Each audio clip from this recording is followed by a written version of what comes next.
Terima kasih Tante Sil. Shalom bagi kita semua.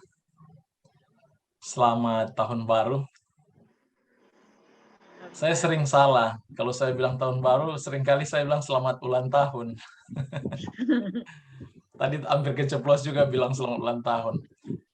Puji nama Tuhan, terima kasih untuk kesaksiannya Oma Noni, dan terima kasih kita semua yang sudah bersama-sama di sore hari ini. Saya lihat waktu sudah sore ya. Semoga waktu yang indah ini kita boleh betul-betul gunakan untuk kemuliaan Yesus. Dan terima kasih oleh karena kasih sayang Tuhan, kita semua boleh kembali berkumpul. Tadi sudah dikatakan kita hilang 1 tahun. Tetapi puji nama Tuhan, Tuhan kumpulkan kita dalam keadaan sehat. Saya percaya itu semua bukan kebetulan, tapi semua adalah kasih karunia Tuhan dalam hidup kita. Baik, kita akan segera membahas pelajaran lanjutan dari kitab Roma. Mari kita tunduk kepala sejenak dan kita berdoa. Ya Yesus Allah kami, pencipta, penebus, dan pemelihara kami. Layaklah Engkau dipuja, dimuliakan Tuhan di tengah-tengah umat-Mu. Saat ini siapkan hati dan pikiran kami, bukakan telinga kami dan mata kami, pintu hati kami untuk boleh dipengaruhi dengan kuasa Roh Kudus Tuhan, yang akan memberikan kepada kami roh takut akan Tuhan. Ketika hamba menyampaikan pelajaran demi pelajaran, karuniakanlah dalam mulut hamba-Mu Tuhan kata-kata hikmat dan segala pikiran kuasa yang ada di dalam hidup hamba-Mu, biarlah Engkau gunakan sesuai dengan kasih dan kebenaran-Mu. Bungkus hamba-Mu ini dengan bayang salib Tuhan, setarakan hamba-Mu dengan debu, bukan oleh kepentingan dan kemuliaan-Ku Tuhan, tapi biarlah kemuliaan-Mu dinyatakan di tengah umat-Mu. Dan berbahagialah umat-Mu ini ya Tuhan, ketika mereka menerima firman-Mu, kami boleh selesai untuk kemuliaan hormat bagi nama Tuhan. Dalam nama Yesus kami sudah berdoa dan mengucap syukur. Amin. Baik, saya ingin share screen di sini. Oke. Alright. Iya. Ini judul pembahasan kita untuk saat ini. Dan ini bagian pertama, minggu depan bagian kedua. Yang berjudul dengan sunat dan iman. Hanya kalau saudara baca kitab Roma, karena konteks pembahasan kita, konteks pembelajaran kita dari kitab Roma, dan kita saat ini sudah masuk di Roma pasal 2 bagian 2 dan Roma pasal 3. Kita akan maju ke berikut ke Roma pasal 4 mengenai iman dan sunat itu. Kalau saudara baca kitab Perjanjian Baru, sering saudara temukan kata Taurat, betul tidak? Ya kan? Nah, kadang-kadang kita terjebak dengan kata Taurat. Teolog-teolog dulu mereka langsung mendefinisikan, terlebih kalau teolog Indonesia yang ada di Indonesia dulu ya, langsung mendefinisikan bahwa Taurat itu perjanjian lama. Dengan cepat menyimpulkan bahwa kata Taurat itu berarti perjanjian lama. Kita harus pahami Alkitab Yahudi. Sebelum ada perjanjian baru, ada perjanjian lama. Di dalam kitab Yahudi yang kita sebut dengan kitab perjanjian lama itu, bagi mereka itu disebut dengan kitab Tanak. Tanak itu kalau bahasa Ibrani hanya ada 3 huruf. Huruf T, huruf N, dan huruf K. Karena tulisan Ibrani tidak ada huruf hidup. Semuanya huruf mati. Jadi, ketika dikatakan Tanak itu singkatan, sebenarnya kata Tanak itu singkatan dari 3 kepanjangan, 3 kitab. 3 kumpulan kitab. Yang T itu yang disebut dengan Torah atau Taurat. Untuk kitab Taurat yang disebut dengan kitab Musa, yaitu Kejadian, Keluaran, Imamat, Bilangan, Ulangan. Itu yang disebut dengan kitab Taurat. Jadi itu Taurat bukan perjanjian lama. Tapi Taurat atau arti Taurat di sini saudara baca, saya minta maaf, saya pakai bahasa Inggris, saya kutip ini dari J.W. Fak Torah dari site Yahudi, pembelajaran untuk sistem Yahudi. Jadi untuk kata Taurat, untuk kata Tanak, singkatan dari Torah, Neviim, dan Ketuvim. Torah adalah 5 kitab Musa yang disebut dengan Kejadian, Keluaran, Imamat, Bilangan, Ulangan. Ini namanya kitab Taurat. Baru itu kitab Neviim atau kitab nabi-nabi yang dibagi 2, yaitu nabi-nabi besar dan nabi-nabi kecil. Nabi-nabi besar contoh seperti Yesaya, Yehezkiel, Yeremia, Nehemia, itu nabi-nabi besar. Dan nabi-nabi kecil seperti Amos, Obadja, Yunus, Mika, Nahum, Habakuk, itu nabi-nabi kecil. Kenapa disebut nabi-nabi kecil? Karena bentuk nubuatan mereka hanya merujuk di masa itu. Kalau nabi-nabi besar, bentuk nubuatan mereka sampai akhir zaman. Nah, baru itu yang ketiga, huruf K, yang disebut dengan Ketuvim. Ketuvim itu artinya kitab syair. Kitab syair itu sama dengan kitab Mazmur, Amsal, Ratapan. Itu kitab-kitab syair. Jadi kalau kita baca dalam perjanjian baru ada kata Taurat, kita jangan berasumsi bahwa kitab Taurat itu perjanjian lama. Salah. Kitab Taurat itu adalah 5 kitab Musa. Dan ingat, di dalam kitab pembagian kitab Musa untuk orang Yahudi itu, ini ada yang disebut dengan, ini saya taruh di sini, yang disebut dengan written Torah atau Taurat yang tertulis. Taurat artinya aturan, instruction atau teaching atau law. Instruction atau arahan, pengajaran atau hukum, itu arti Torah. Jadi kalau bilang hukum Taurat, salah pengejaannya, penerjemahannya. Sebenarnya kalau hukum, ya hukum. Karena hukum artinya Taurat. Taurat artinya hukum. Itu contoh ya. Nah, di dalam aturan orang Yahudi, ini kitab Taurat ini dibahagi. Yang disebut dengan written Torah, atau Taurat, atau aturan yang tertulis, yang disebut dengan Torah Ketuvah. Torah Ketuvah ini adalah aturan yang tertulis. Contohnya, kitab Kejadian, kitab Keluaran, Imamat, Bilangan, Ulangan. Ini yang disebut dengan kitab yang tertulis. Taurat yang tertulis. Yang kedua, yang masuk dalam liturgi, dan biasa mereka suka menghafalkan itu setiap hari Sabat, yang disebut dengan Sefer Torah atau Torah Scroll. Sefer bahasa Ibraninya. Bahasa Inggrisnya Torah Scroll. Torah Scroll ini adalah kitab Taurat atau aturan yang digulung, itu dimeterai, dan dia ditempatkan di tabut perjanjian.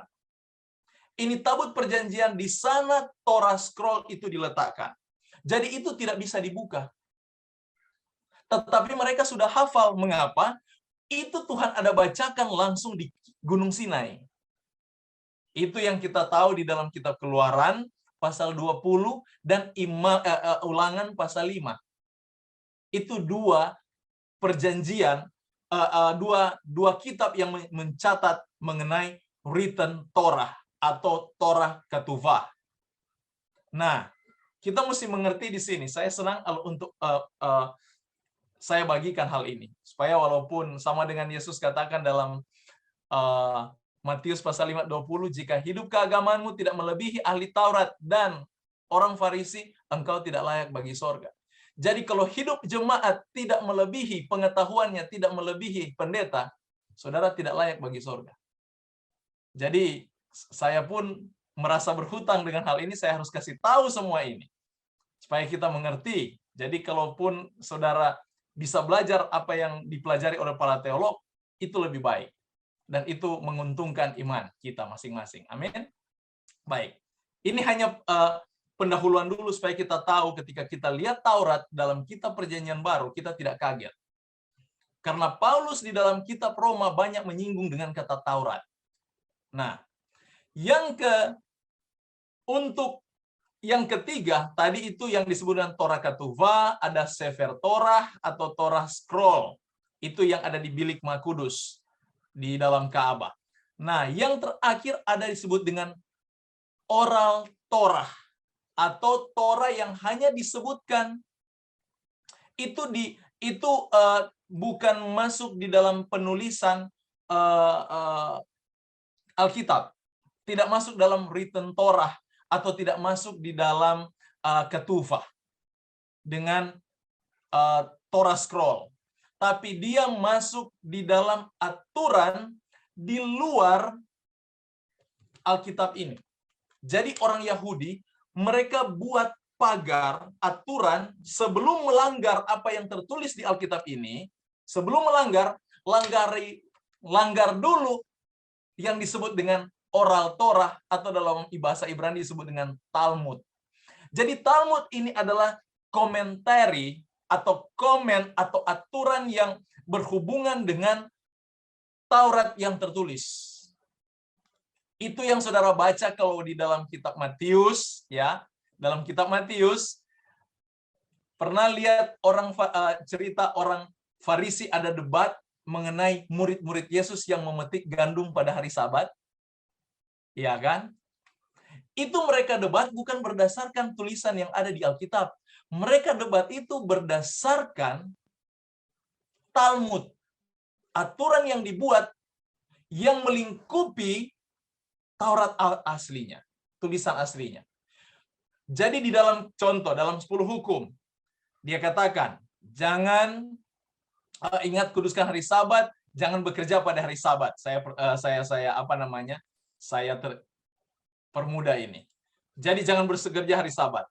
Orang Yahudi gunakan kata kerja ini untuk kata jangan bekerja, mereka gunakan aturan Talmud yang disebut dengan Oral Torah, bahwa semua pekerjaan, jadi contoh, kalau kita mau bersihkan keringat, tidak boleh ambil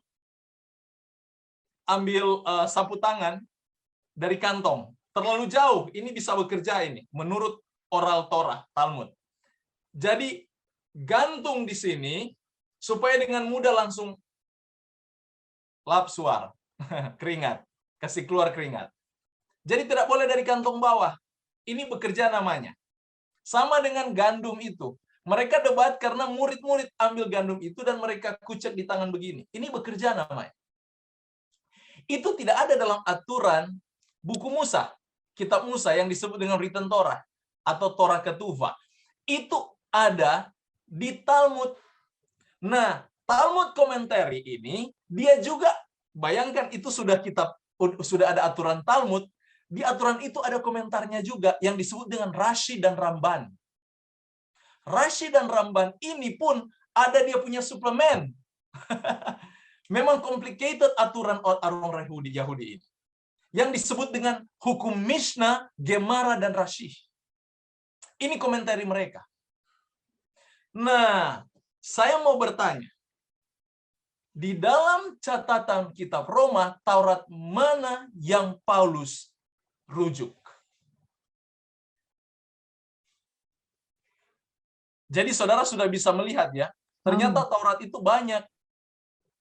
Ini contohnya. Ini yang disebut dengan Taurat Mishnah. Taurat Mishnah itu dibagi 6 kolom. Masing-masing kolom itu ini saya taruh di sini. Oke. Nah, ini dia. Ini Taurat Mishnah. Taurat Mishnah ini adalah bagian dari Talmud. Jadi ada aturan mengenai ini yang pertama, agrikultur. Ada hukum bertani. Itu ditaruh di dalam bab-bab buku mereka yang disebut dengan Berakot, Pea, Demai, Kilayim, Shebit, Terumot, Maserot, Maser Sheni, Calah, Orlah. Ini bahasa Ibrani semua. Ini yang disebut dengan hukum Talmud, Taurat, yang di bagian-bagian dari Taurat itu sendiri. Yang sebenarnya hukum-hukum ini ada di kitab Imamat, tetapi diperluas cara pemahaman mereka. Dan ditulis menjadi Talmud, tetapi ini menjadi bentuk oral, artinya satu hukum yang bukan dibacakan setiap Sabat, tetapi ini menjadi undang-undang negara. Itu contoh. Jadi masyarakat harus tahu, oh ada hukum agrikultur, hukum pertanian, ada hukum Syabat. Nah, ini hukum Sabat atau festival. Di hari Sabat itu apa yang harus mereka buat. Makanya mereka terlalu sampai hari ini, sampai detik ini, saudara ke Israel, ada orang Yahudi yang sebut dengan Yahudi Ortodoks. Mereka saja masih berdebatkan apakah boleh naik mobil pada hari Sabat. Karena mengapa? Ketika mesin mobil itu bekerja, mereka katakan menurut Talmud itu bekerja. Bayangkan saudara, jadi mereka tidak boleh jalan kaki terlalu panjang. Setiap 100 meter harus ada tempat beristirahat yang disebut dengan sinagog. Begitu ketat yang mereka lakukan. Itu diambil dari Moed. Ini adalah hukum Mishnah yang ditarik dari pengertian Taurat, hukum aturan-aturan mengenai hari Sabat dan festival-festival. Baru itu ada hukum untuk wanita. Di mana bagaimana harus mereka perlakukan wanita dalam pernikahan, dalam perceraian, dan kawin kontrak. Saya mau katakan, perkawinan kontrak itu bukan datang hanya dari Arab. Itu dari orang Yahudi, penyembah Allah. Penyembah Allah yang benar, tetapi bayangkan apa yang mereka lakukan. Ini ada di hukum-hukum, makanya jangan heran, Salomo bisa punya banyak istri, sampai 700 istri, betul tidak? Karena mereka punya aturan ini. Saya tidak tahu kalau yang lain itu istri sah atau istri kontrak. Baru itu ada juga Nezikin, dealing with tort laws, masalah aturan keuangan, mereka juga atur. Makanya lihat orang Yahudi, kaya-kaya mereka. Karena otak mereka sudah memang ke bawah, itu menjadi undang-undang hidup mereka. Dan ingat, semua aturan ini bagi mereka itu adalah aturan Tuhan. Jadi melanggar salah satu, mereka melanggar Tuhan. Dan juga ada Kodashim. Kodashim ini merujuk dengan aturan-aturan yang berhubungan dengan Ka'bah. Sistem korban. Sistem korban. Juga ada Toharot. Ini mengenai ritual-ritual sehubungan dengan kekudusan tubuh yang ada dicatat juga dalam kitab Imamat. Kekudusan seorang imam, kekudusan seorang untuk nazir Allah, nazir, aturan, semua ini lengkap di dalam kitab Taurat. Tulisan-tulisan, aturan-aturan Yahudi. Makanya kalau kita buka dalam kitab Roma pasal 2, perhatikan pernyataan Paulus, ayat 20. Pendidik orang bodoh, pengajar orang yang belum dewasa, karena dalam hukum Taurat engkau memiliki kegenapan segala kepandaian dan kebenaran. Karena mereka perluas hukum Taurat itu, yang akhirnya secara tidak langsung sudah menyiksa hidup mereka. Makanya ada Tuhan katakan di sana, di dalam cerita Yesus di dalam kitab Matius, dia katakan bahwa engkau lebih mengutamakan perintah manusia daripada perintah Allah. Mengikuti budaya-budaya manusia. Karena sebagian besar yang mereka ambil dari budaya-budaya kafir.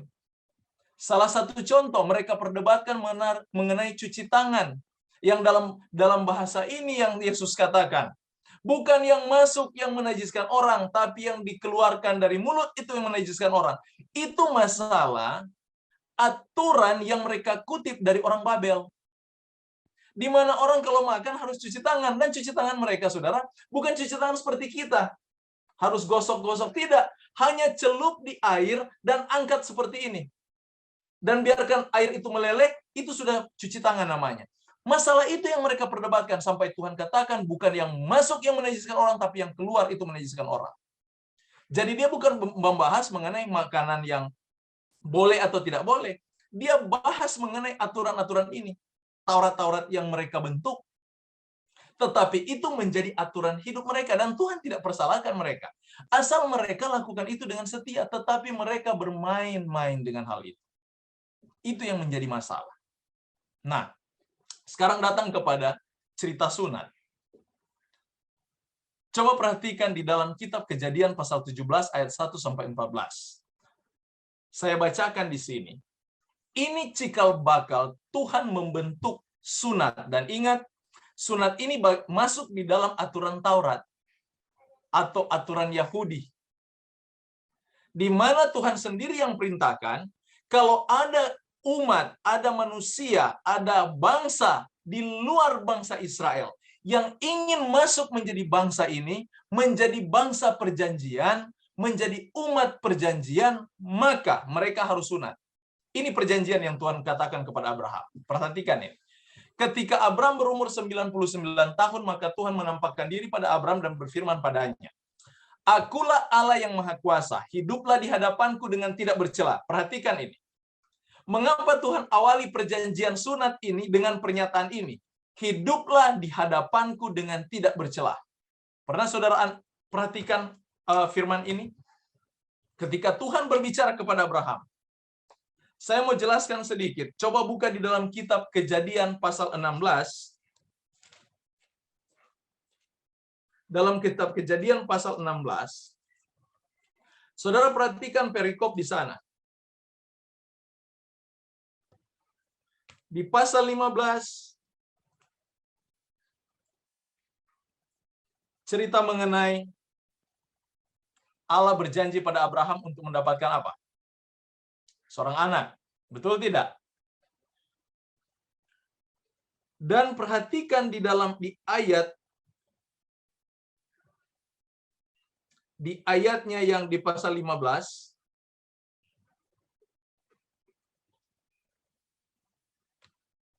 ini janji Tuhan. Di ayat 16, pasal 16. Adapun Sarah istrinya itu tidak beranak. Ia mempunyai seorang hamba perempuan orang Mesir, Hagar namanya. Berkatalah Sarai kepada Abram, engkau tahu Tuhan tidak memberi aku melahirkan anak. Karena itu, baiklah hampiri hambaku itu. Di pasal 15, Tuhan baru mengadakan perjanjian dengan Abraham bahwa dia akan mendapatkan anak dari Sarah. Betul tidak? Pasal 16, Sarah meragukan janji itu dan mempengaruhi suaminya untuk membantu janji Tuhan pergi dengan budaknya. Ini kan ibarat Sarah membantu mempercepat janji Tuhan. Banyak kita orang Kristen suka seperti itu. Kita pikir itu hikmat, kita pikir itu kebijaksanaan.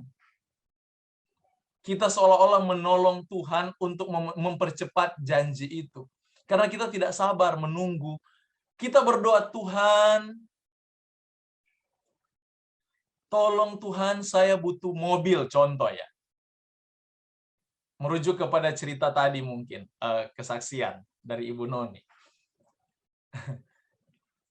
Contoh, Tuhan, saya butuh mobil. Yang Tuhan berikan apa? Bukan mobil.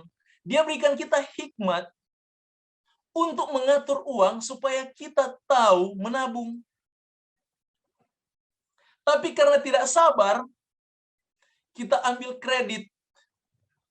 Akhirnya hidup itu penuh utang. Betul tidak? Sekarang saya mau tanya, itu jalan Tuhan atau jalan kita? Tuhan jawab dapat mobil, tetapi lewat cara kita. Yang akhirnya bertahun-tahun, mungkin di atas sampai 5 tahun, kita terbeban untuk membayar kredit itu. Kan itu membebani hidup. Sama dengan Sarah, dia mencoba membantu Tuhan, membantu janji Tuhan. Dia suruh Abraham tidur dengan budaknya. Dan saudara perhatikan, itu di pasal 16. Di pasal 17, Tuhan katakan, hiduplah di hadapanku dengan tidak bercela. Dan Tuhan lanjut, dari pihakku, inilah perjanjianku dengan engkau. engkau akan menjadi bapa sejumlah besar bangsa. Tuhan ulangi ini. Yang dia sudah ungkapkan di pasal 15. Dia suruh keluar Abraham, perhatikan itu langit. Karena itu namamu bukan lagi Abraham, melainkan Abraham. Tuhan ganti namanya. Karena engkau telah kutetapkan menjadi bapa sejumlah besar bangsa. Tuhan pastikan bukan dari Ismail.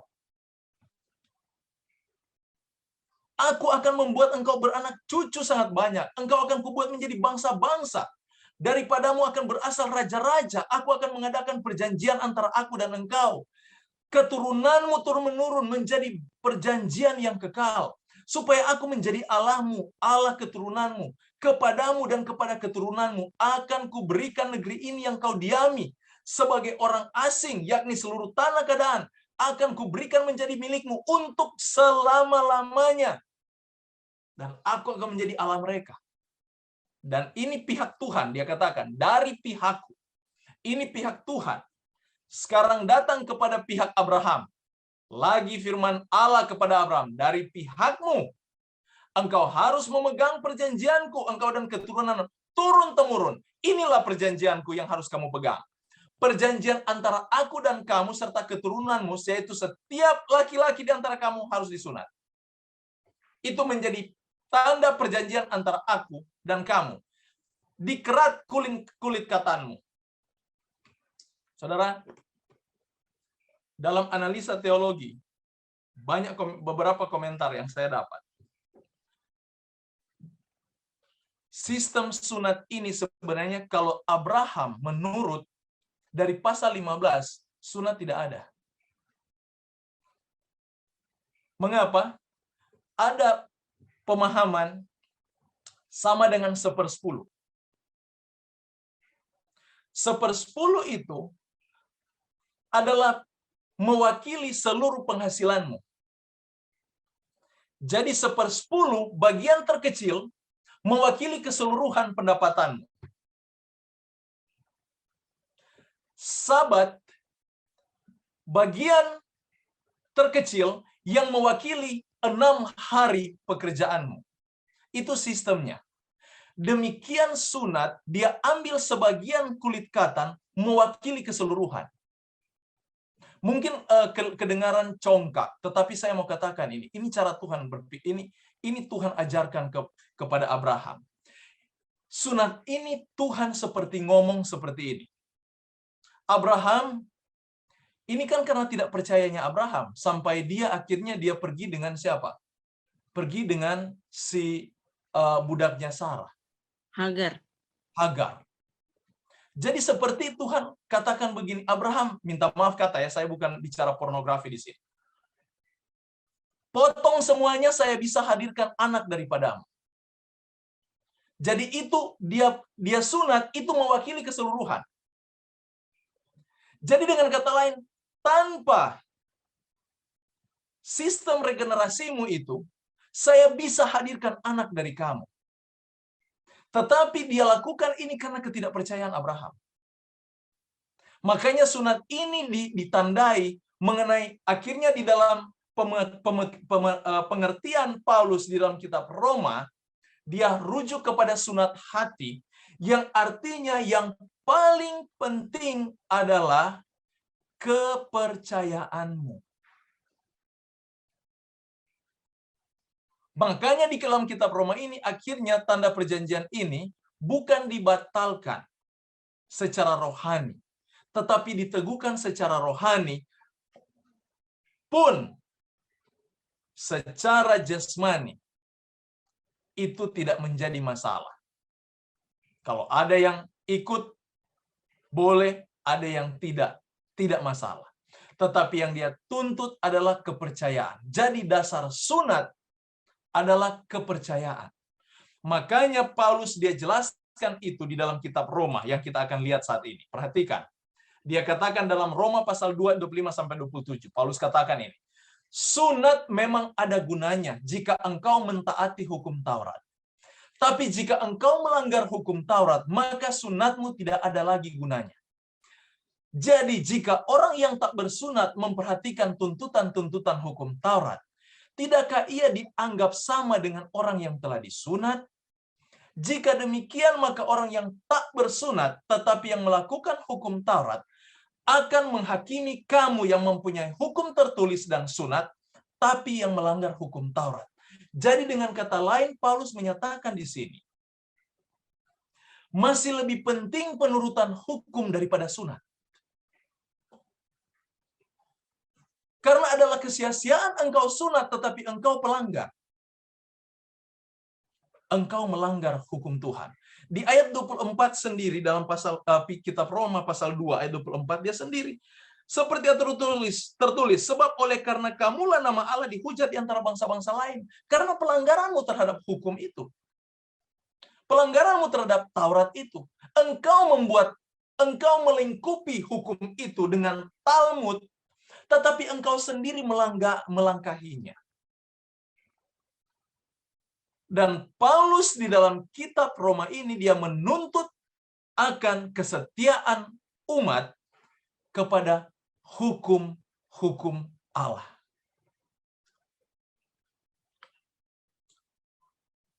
Di mana dia nyatakan sunat dan Taurat tidak dapat menyelamatkan. Sebab yang disebut Yahudi bukanlah orang yang lahiriah Yahudi.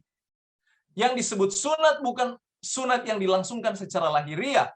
Tapi orang Yahudi sejati ialah dia yang tidak nampak keyahudiannya, dan sunat ialah sunat di dalam hati. Secara rohani bukan secara harafiah. Maka pujian baginya datang bukan dari manusia, melainkan dari Allah. Perhatikan. Saya taruh ini kuning-kuning, ungu-ungu. Karena mengapa? Di sini kita perhatikan pernyataan Paulus. Di dalam ungkapan Paulus melalui kuasa Roh Kudus. Roh Kudus yang menerangi ini. Melalui Paulus, dan kita belajar saat ini. Apa yang kelihatan secara lahiriah dan itu tidak datang dari hati. Kita hanya mendapatkan pujian dari manusia. Tapi apa yang datang dari hati itu selalu datang dari Allah. Makanya kembali saya ingin ingatkan dalam Yesaya pasal 30 ayat 1. Boleh tolong baca Yesaya 30 ayat 1?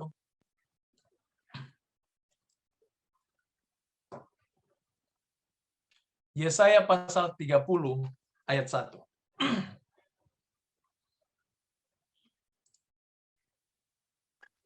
Saya baca Pak Pendeta. Ya, silakan Ibu Han.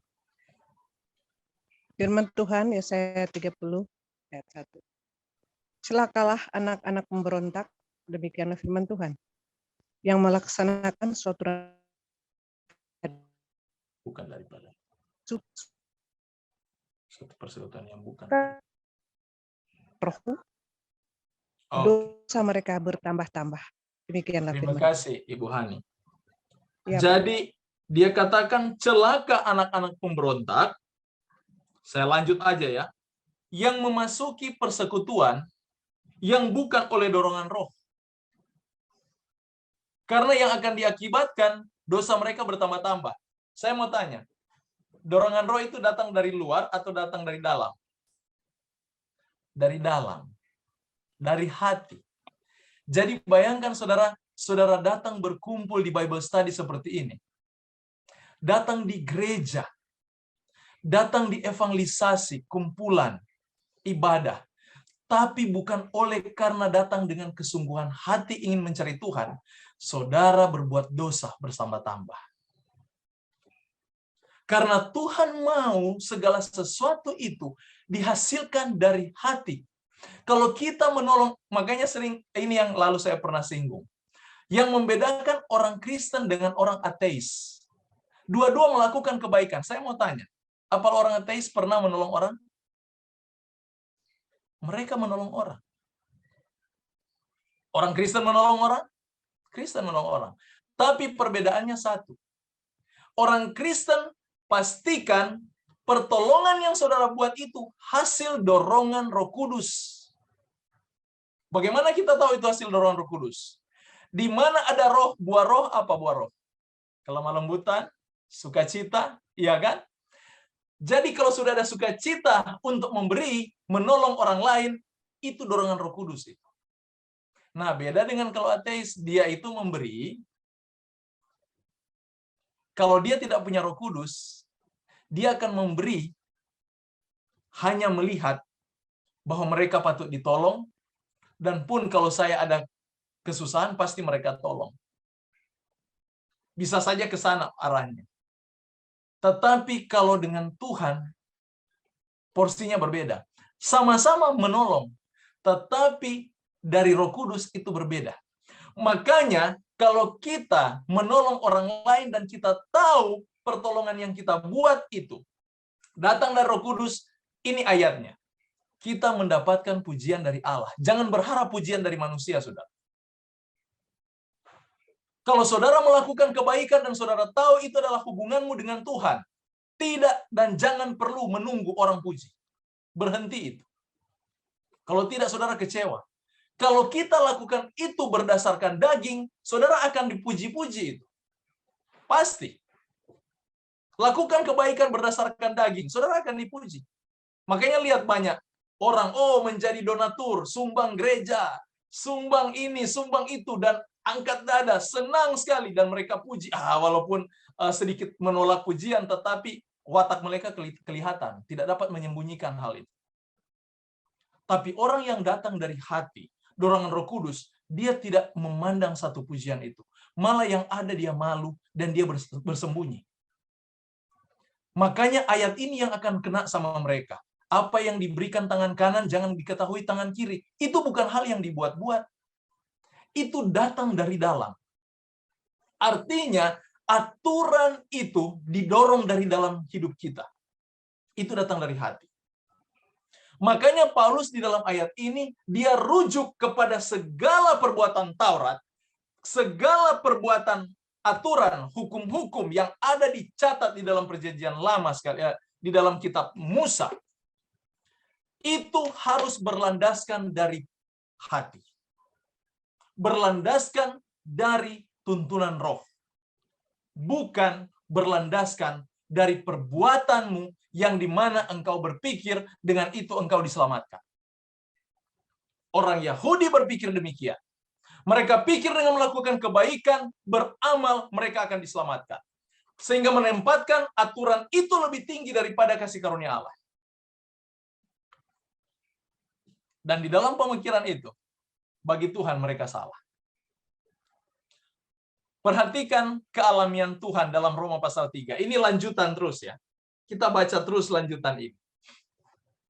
Supaya kita lihat secara konteks, dia sementara berbicara mengenai apa. Jadi kalau kita belajar Alkitab, jangan kita comot-comot. Kita ikuti alurnya dengan pengertian yang benar dari apa yang dilandaskan dari perjanjian lama. Makanya kalau ada orang katakan, perjanjian lama sudah dipalangkan, dia akan hilang arah di perjanjian baru. Yang ada akhirnya yang dia buat penyesatan. Karena perjanjian baru itu dibentuk berdasarkan perjanjian lama. Karena kitab utama orang Yahudi adalah Tanakh. Makanya perhatikan kelebihan orang Yahudi di dalam kitab Roma. Paulus katakan, jika demikian, apa kelebihan orang Yahudi dan apa gunanya sunat? Banyak sekali dia katakan. Di dalam segala hal, pertama-tama, sebab kepada mereka dipercayakan firman Allah. Kita harus akui, kita orang kafir, orang Indonesia adalah bangsa kafir. Di luar bangsa Yahudi adalah orang kafir.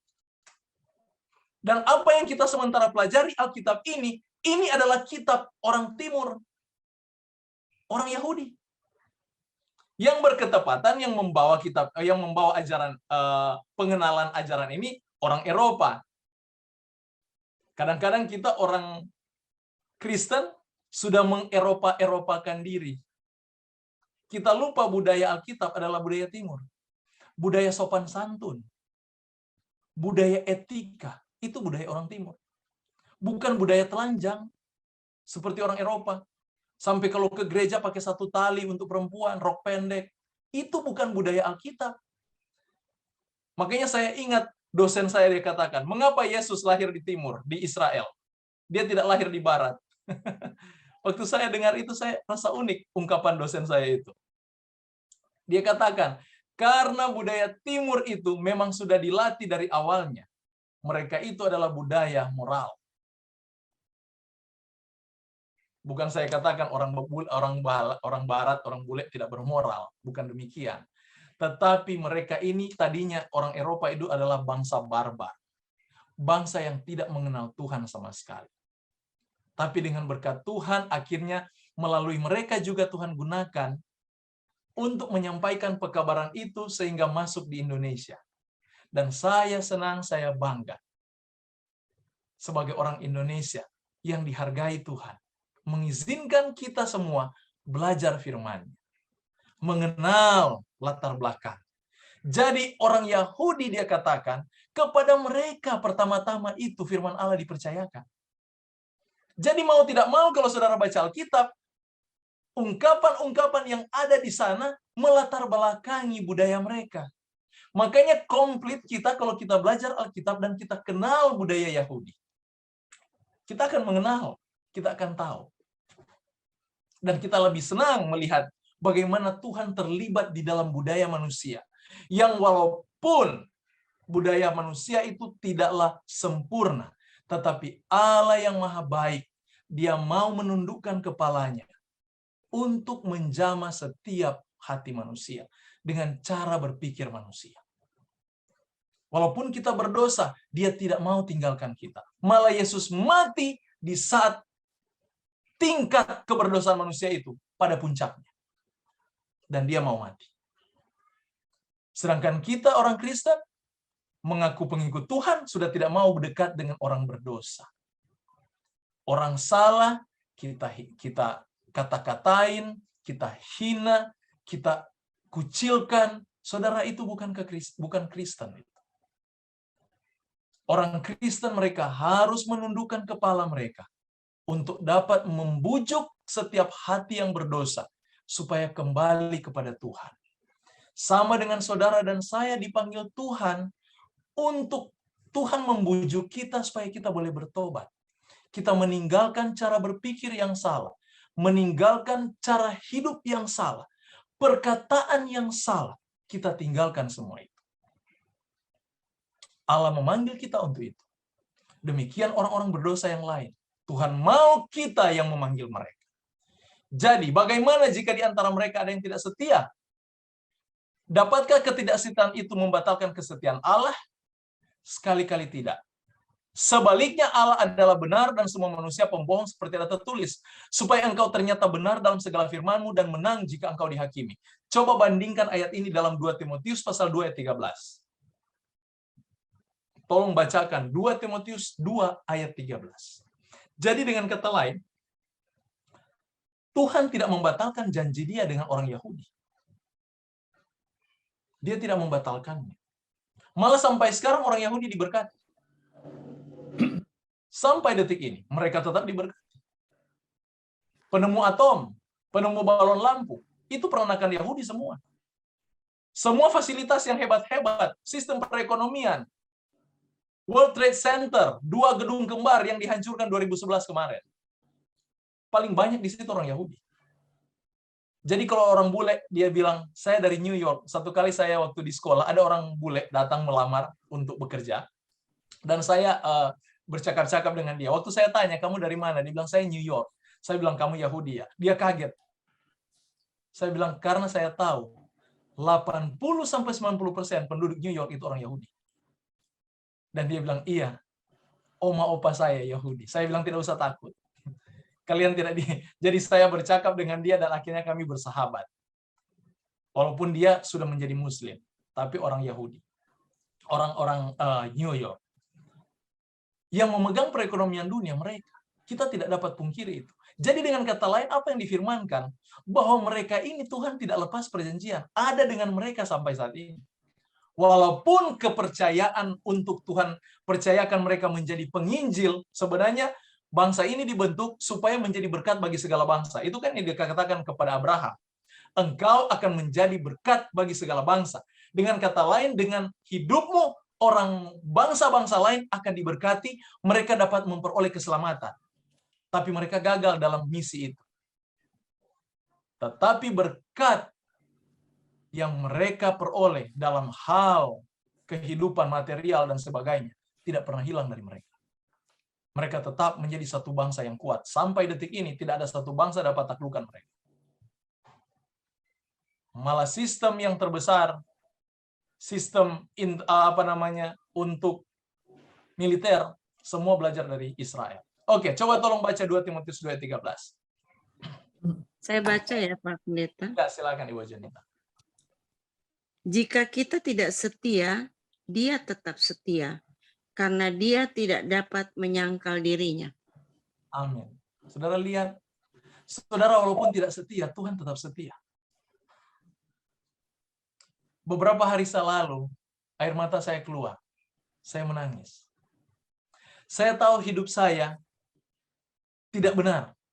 Saudara, mungkin saudara lihat di depan, dia pendeta tidak mungkin lakukan kesalahan. Saudara tidak. Saya berdosa dengan saudara, kita sama, manusia lemah, kita sama-sama berdosa, amin. Dan saya selalu ungkapkan itu sama Tuhan, Tuhan, saya merasa saya tidak setia, saya merasa saya lemah, saya merasa saya tidak layak bagi Tuhan. Rasa-rasanya Tuhan, semakin saya belajar banyak, semakin susah saya. Saya merasa saya tidak yakin, tidak layak bagi Tuhan. Dan saudara tahu, saya berdoa.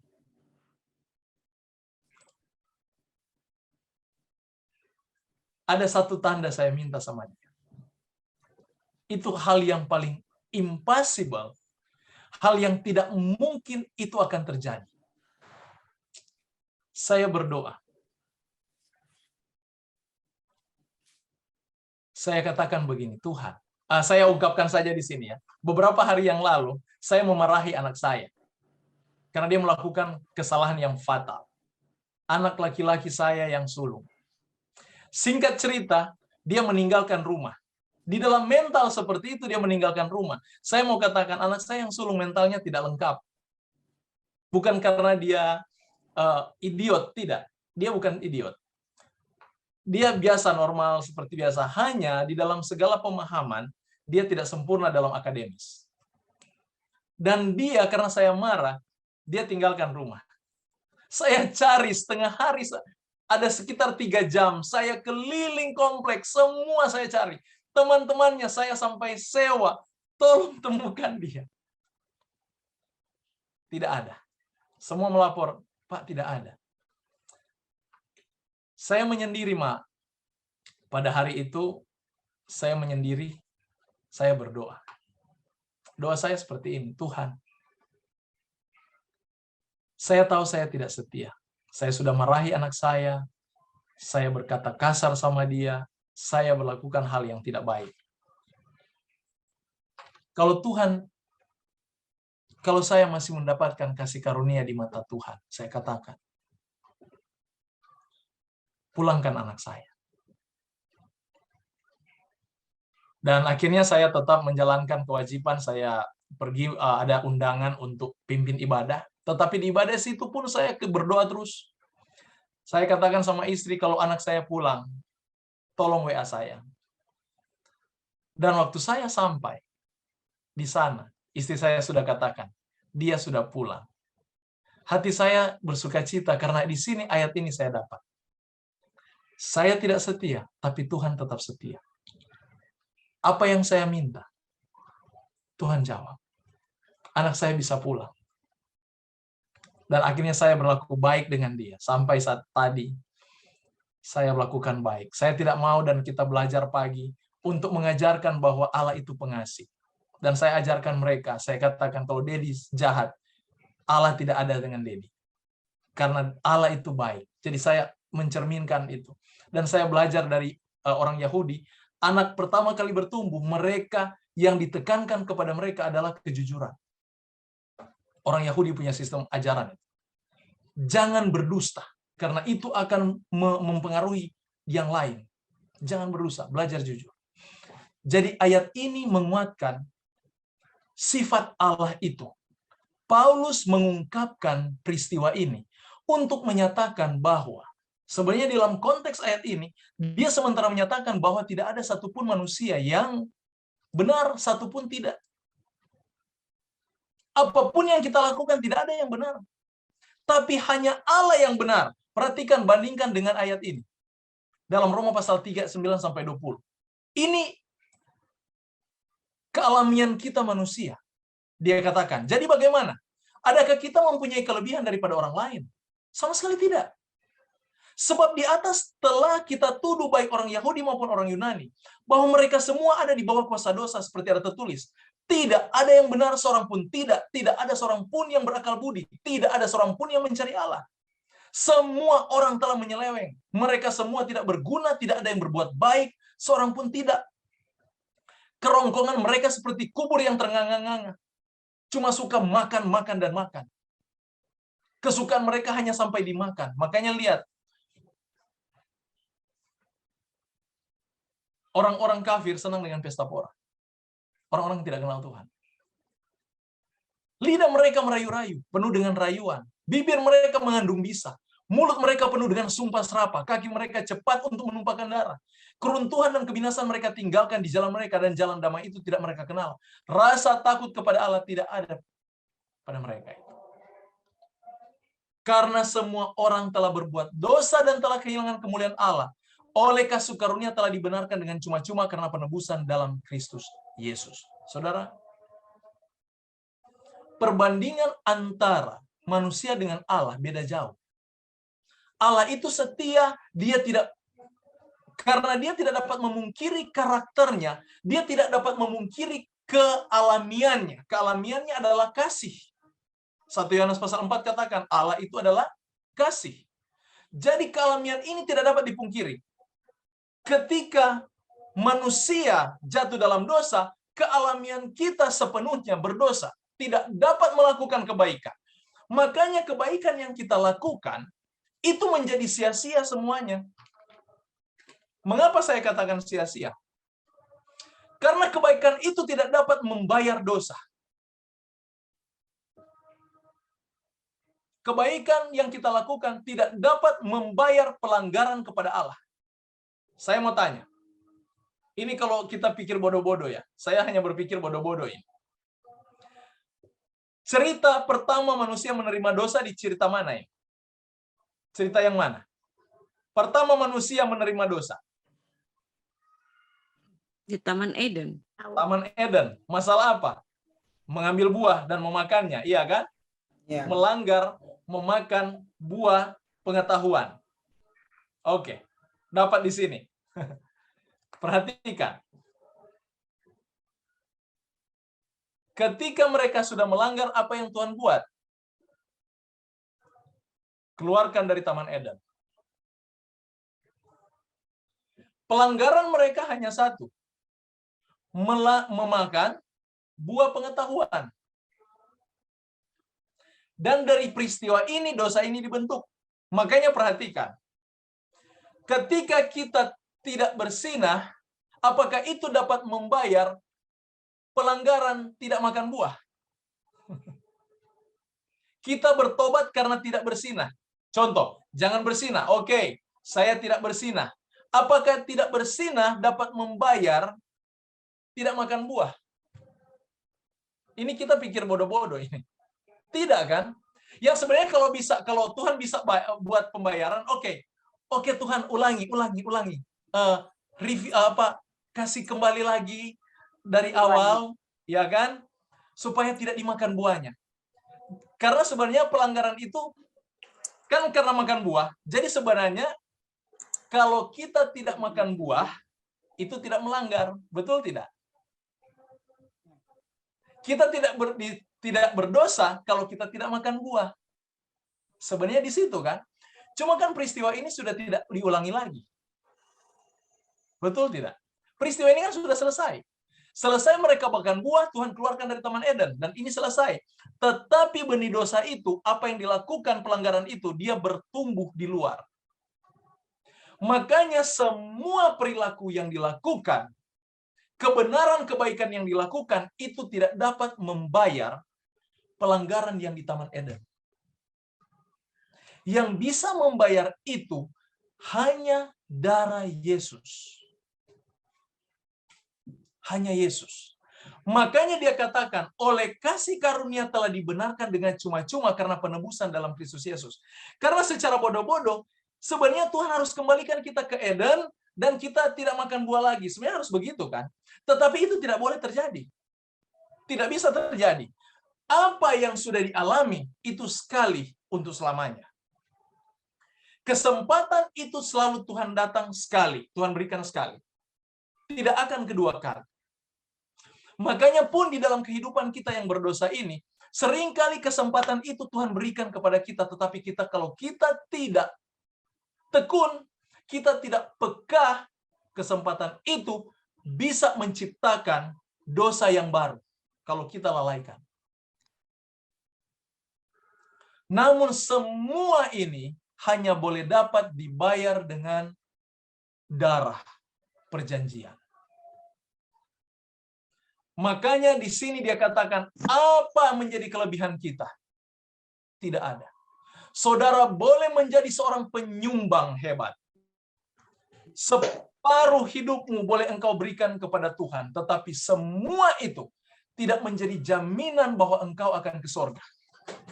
Di sini Paulus menerangkan makna utama dari pengertian hukum Allah itu.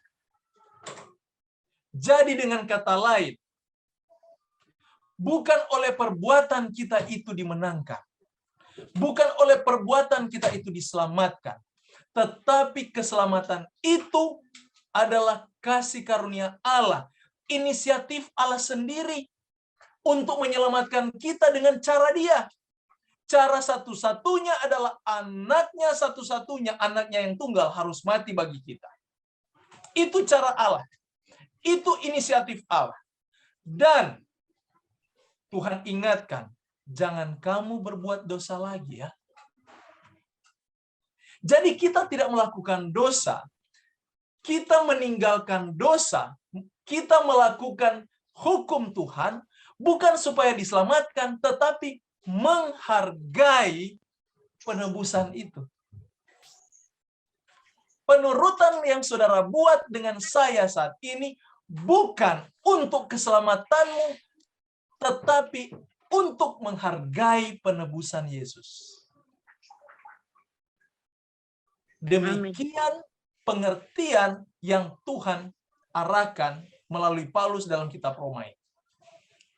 Dia katakan, kita tahu bahwa segala sesuatu yang tercantum dalam kitab Taurat ditujukan pada mereka yang hidup di bawah hukum Taurat, supaya tersumbat setiap mulut dan seluruh dunia. Ini kata jatuh ke bawah hukuman Allah.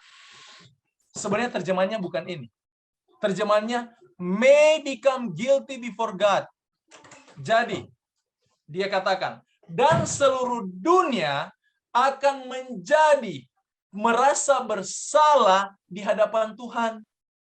Jadi Taurat itu, hukum itu Tuhan berikan supaya ketika kita baca hukum itu, jangan membunuh, jangan mencuri, jangan bersaksi dusta. Kita akan ada perasaan bersalah di hadapan Tuhan. Karena karakter itu adalah karakter ilahi yang saya manusia berdosa tidak dapat melakukan. Saudara lihat itu? Jadi ketika kita merasa bersalah, perhatikan dalam kitab Sakaria. Tolong buka dengan saya, kitab Sakaria. Sakaria, pasalnya yang ke-12, ayatnya yang ke-10. Tolong buka Sakaria 12 ayat 10. Kita masih ada setengah jam. Sakaria pasal 12 ayat 10. Tolong bacakan. Saya bisa baca ya, Bu Hani. Ya, 12 ayat 10 firman, Aku akan mencurahkan roh pengasihan dan roh permohonan atas keluarga Daud dan penduduk Yerusalem. Dan mereka akan kepada dia yang tertikam dan akan meratapi dia seperti orang tapi anak tunggal. Dan akan menangisi dia dengan pedih seperti orang menangisi anak sulung. Demikianlah firman Tuhan. Terima kasih. Perhatikan nubuatan ini. Ini menceritakan mengenai salib. Ini yang akan Tuhan buat kepada keturunan Daud. Dia akan izinkan salib itu, dan dengan salib itu maka orang-orang akan meratapi dia. Mengapa peratapan itu terjadi?